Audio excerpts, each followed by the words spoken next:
Isaac Newton fue un científico inglés, fundador de la física clásica, que mantendría plena vigencia hasta los tiempos de Einstein. La obra de Newton representa la culminación de la revolución científica, iniciada un siglo antes por Copérnico. En sus principios matemáticos de la filosofía natural, estableció las 3 leyes fundamentales del movimiento y dedujo de ellas la cuarta ley o ley de gravitación universal, que explicaba con total exactitud las órbitas de los planetas, logrando así la unificación de la mecánica terrestre y celeste. Para muchos, este es el mejor físico de la historia, inclusive mejor que Albert Einstein. En este trabajo se verán a detalle sus leyes, los campos que manejaba y las grandes habilidades que solía tener, además de su vasta inteligencia.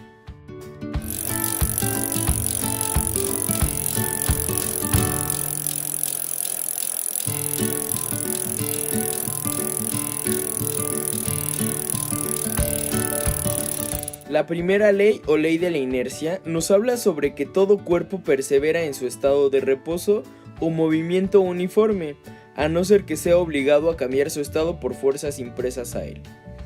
La primera ley de Newton, conocida también como ley de inercia, nos dice que si sobre un cuerpo no actúa ningún otro, este permanecerá indefinidamente moviéndose en línea recta, con velocidad constante, incluido el estado de reposo que equivale a velocidad cero. Como sabemos, el movimiento es relativo, es decir, depende de cuál sea el observador que describa el movimiento. Esta ley sirve para definir un tipo especial de sistemas de referencia, conocidos como sistemas de referencia inerciales, que son aquellos sistemas de referencia desde donde los observa que un cuerpo sobre el que no actúa ninguna fuerza neta se mueve con velocidad constante.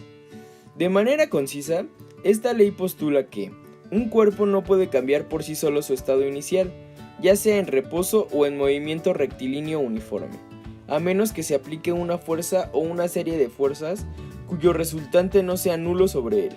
En consecuencia, un cuerpo con movimiento rectilíneo uniforme implica que no existe ninguna fuerza externa neta, o dicho de otra forma, un objeto en movimiento no se detiene de forma natural si no se aplica una fuerza sobre él. En el caso de los cuerpos en reposo, se entiende que su velocidad es cero, por lo que si esta cambia, es porque sobre ese cuerpo se ha ejercido una fuerza.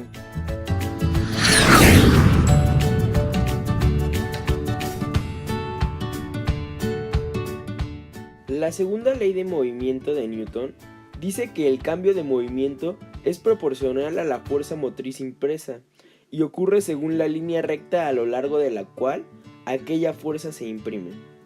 Esta ley explica que ocurre si sobre un cuerpo en movimiento, cuya masa no tiene por qué ser constante, actúa una fuerza neta.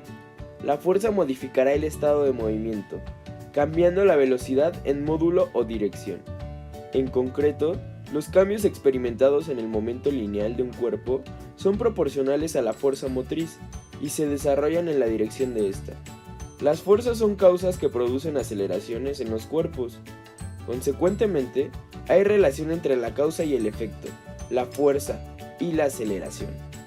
Dicho sintéticamente, la fuerza se define simplemente en función del momento en la que se aplica a un objeto, con lo que las dos fuerzas serán iguales si causan la misma tasa de cambio en el momento del objeto.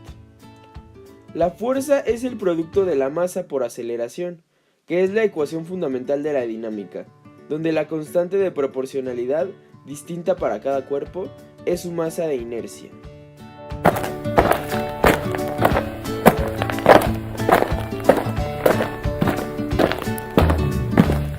La tercera ley de Newton postula que la fuerza que impulsa un cuerpo genera una fuerza igual que va en sentido contrario. Es decir, si un cuerpo ejerce fuerza en otro cuerpo, el segundo cuerpo produce una fuerza sobre el primero con igual magnitud y en dirección contraria. La fuerza siempre se produce en partes iguales y en polos opuestos. Por esta razón, a la tercera ley de Newton también se le conoce como ley de acción-reacción.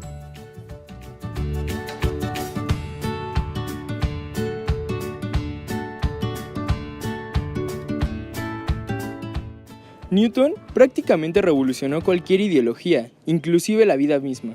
Desmintió tantas creencias como pudo. Hizo que el mundo abriera los ojos de ver que existe una realidad diferente, y además comprobada, con métodos científicos fuera del alcance del entendimiento de cualquier persona. Él fue y será una figura reconocida como un gran genio.